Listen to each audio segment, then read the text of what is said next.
Hey film fans, welcome to Cinepro. Someone else is. Ooh, that turn little girls. Not bad.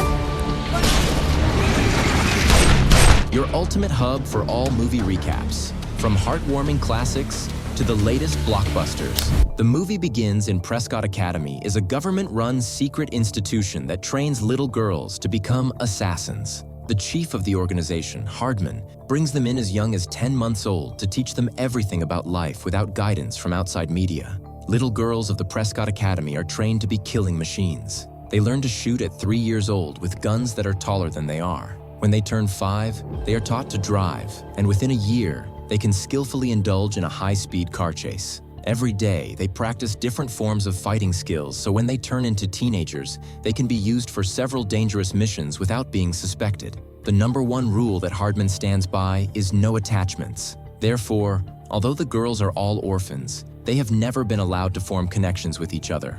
They aren't given any names and are known by their agent numbers. Currently, the best student in the academy is number 83. She shoots like a killer that she is trained to be and fights the best among everyone. But the no attachments rule never made sense to her. One day, the girls are given the task of poking a stuffed toy with a pen. While the other girls do as told, 83 holds the toy to her chest. Hardman presents her as a bad example and tears the toy's head. 83 has emotions piling up inside her that are set to burst any day. As time passes, she grows into a teenager with outstanding fighting skills. Her biggest competitor is number 84, who has always been the second best at everything. She despises 83 and could kill her if they weren't working for the same agency. 83 is the first one in her class to be activated, meaning that she is sent on dangerous missions before all of her classmates. As usual, 84 is not happy about it, but she has no authority to protest. After being activated, 83 goes on several missions. Since she is a teenager, she's never suspected of being an agent. She completes all of her tasks with ease, impressing Hardman. However, she still longs for the normal teenage life that she never got to live. In one of her missions, she is spying on a target when she notices a party going on next door. Seeing the teenagers dancing and having fun makes 83 realize that her life isn't normal. She has missed a huge part of her childhood and doesn't want her teenage years to go in vain. 83 decides to flee from the establishment and its responsibility the next chance she gets. But before that, she has to know what being a normal girl actually looks like. For this, she starts to gather intel on teenage high school life by watching movies like Mean Girls, The Princess Diaries, and Clueless. Every time she is away on a mission, she buys magazines to secretly read them during boring meetings. One day, her habit gets her in trouble when Hardman finds her reading a magazine as he is briefing her about an important mission. He orders her to come back to her senses because the next mission is very dangerous. An arms dealer and the most dangerous woman in the mafia, Victoria, was located in a city 8 hours ago. She has to be captured alive within 2 days, or else she will disappear again.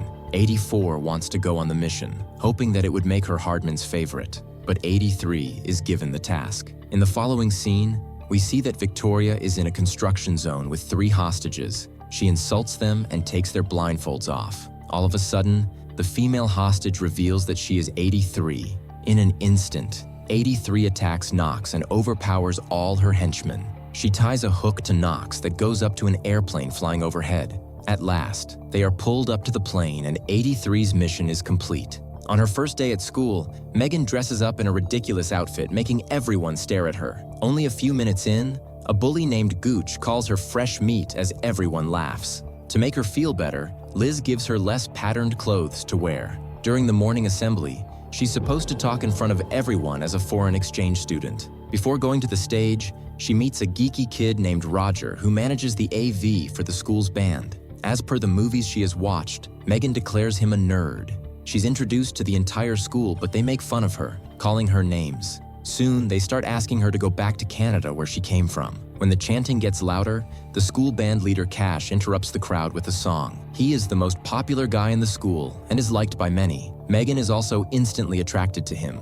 During the lunch break, some cheerleaders call her to eat with them, but she refuses, assuming that they are mean, like the cheerleaders from her favorite movies. In biology class, she again meets Roger and makes friends with him. He seems to be attracted to her, but all Megan can focus on is Cash. The next day, she is assigned as Cash's lab partner. However, other girls from the class ask her to choose another partner, wanting Cash for themselves. Everybody is thirsty for Cash. After the class, the girls tell Megan that Cash likes girls who play the school's mascot. A gullible Megan believes that Cash is a furry and fails to realize that they're just trying to set her up and goes to audition to be the school's mascot. She is selected instantly and called to practice for the next game. During the practice, a group of masked men run towards her and try to kidnap her. Megan uses her skills to easily overpower them, surprising everyone around her. She had thought that the masked people were agents sent by Hardman, but it turns out they are guys from a rival college trying to cause trouble. By the time she realizes this, everyone is filming her.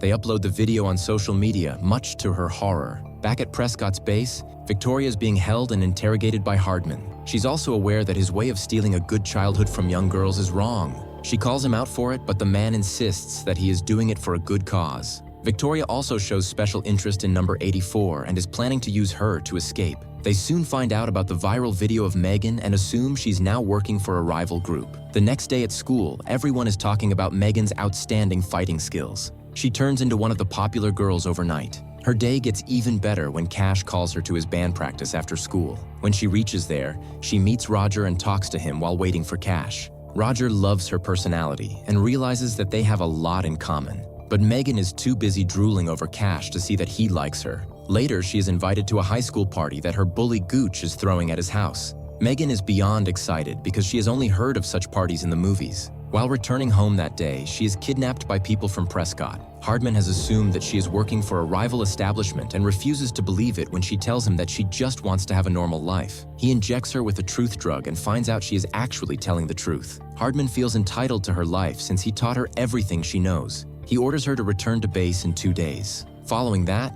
his people dump her on the front porch of the house to make Megan look like she's just drunk. When Megan meets Roger the next time, she invites him to Gooch's party, but since his father is strict about parties, he refuses to go.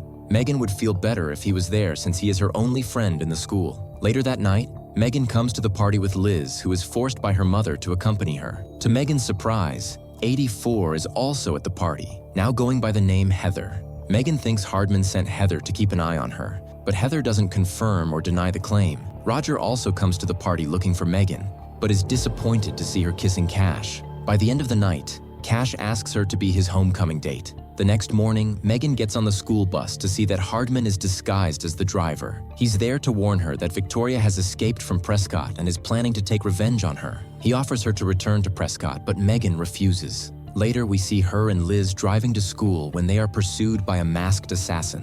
While in a car chase, Megan tells Liz the truth about her past life. They eventually crash in a junkyard along with the assassin's car. The assassin is lost, but Megan recognizes her to be Heather by the scent of her perfume. Her gun.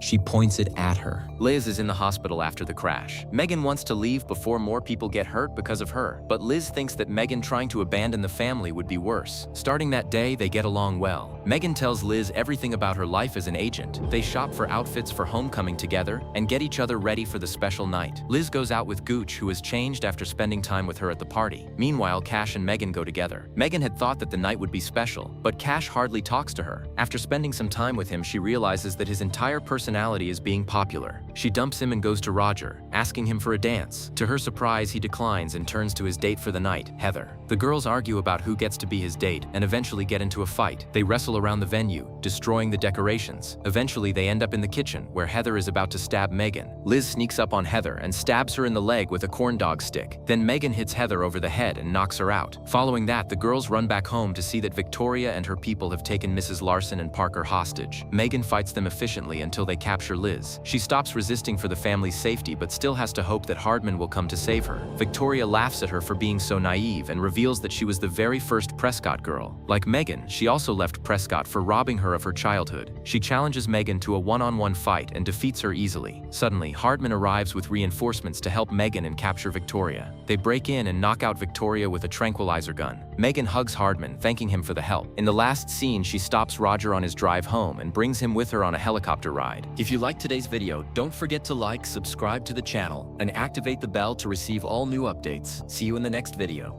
Goodbye.